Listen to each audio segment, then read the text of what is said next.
A lot has been shared, so I'll just keep it very brief. Right. So as people pointed out, one of the key reasons why startups, we work with hundreds of startups every month, and everybody has one common problem. Where do I get the funds?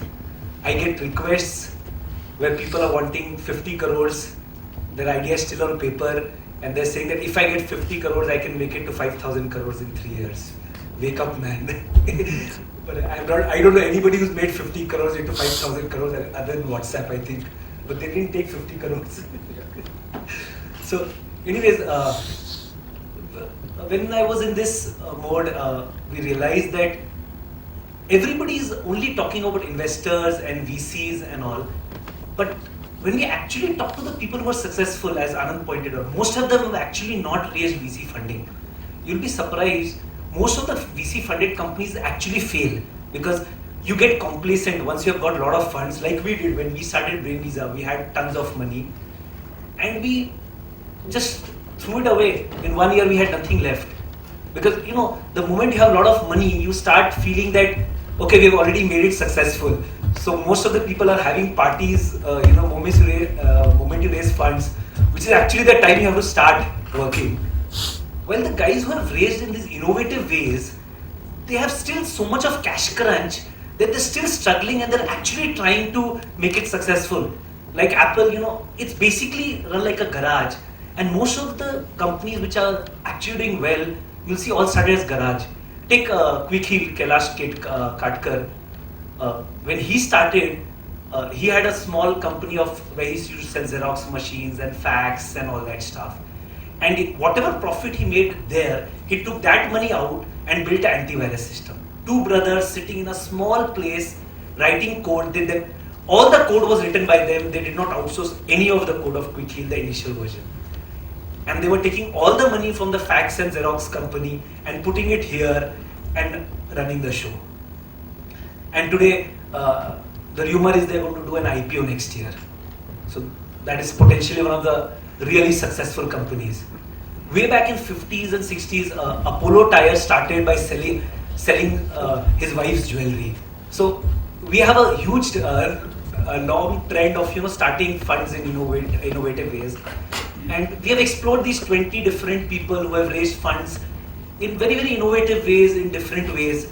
Chumbak, for example, it's an amazing story. I was actually very shocked when I heard. She just went ahead and sold her house to fund her startup. Now, I'm literally thinking, sell your house for funding a startup. Where do you stay? That looks like a really crazy idea.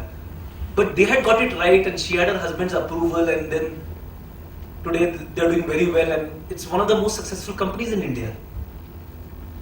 There's a company called Programmer Rajesh. He took money from his father, right? Now, it looks a very straightforward thing to take money from his father.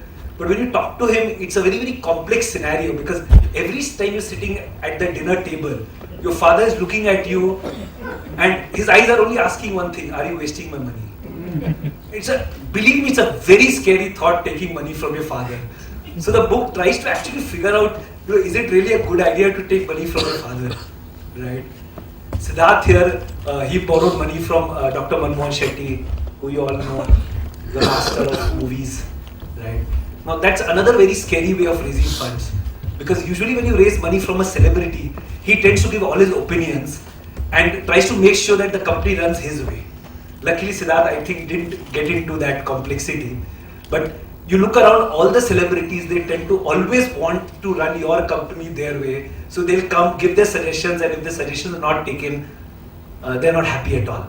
So while raising funds is maybe, one aspect, what we have tried to cover in this book is the other aspect of the complexities of raising funds in these innovative of different ways, right? For example, Happily Unmarried raised its funds from 8 friends. Now, it's great to raise money from friends, but now what? If you don't make it successful, how are you going to go and tell your 8 friends that shit, I've lost your money? Right? It is a scary thought, and these people didn't sleep many nights just thinking the ramifications of if they fail. Maybe that's why they succeeded.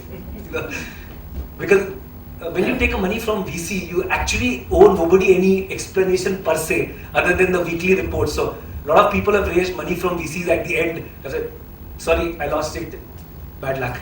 But if you've taken money from friends, from father, from families, you have sold your house, it's like burning your boats. You have nothing to go back to, right? And maybe that is what drives the passion which Mrs. Sunanda was talking about, and that is what makes you successful. So I would suggest read this book.